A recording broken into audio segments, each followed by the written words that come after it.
তুমি কি দেখনি পালন কর্তার কুদরতি সেই খেলা?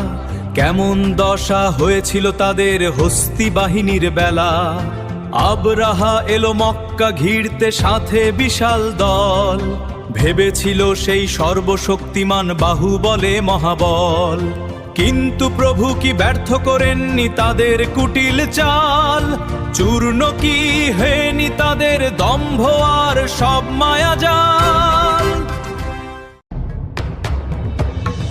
আকাশে পাঠালেন ঝাঁকে ঝাঁকে পাখি, নাম যে আবাবিল। অস্ত্র তাদের ক্ষুদ্র পাথর, যেন ছোট কণা তিল।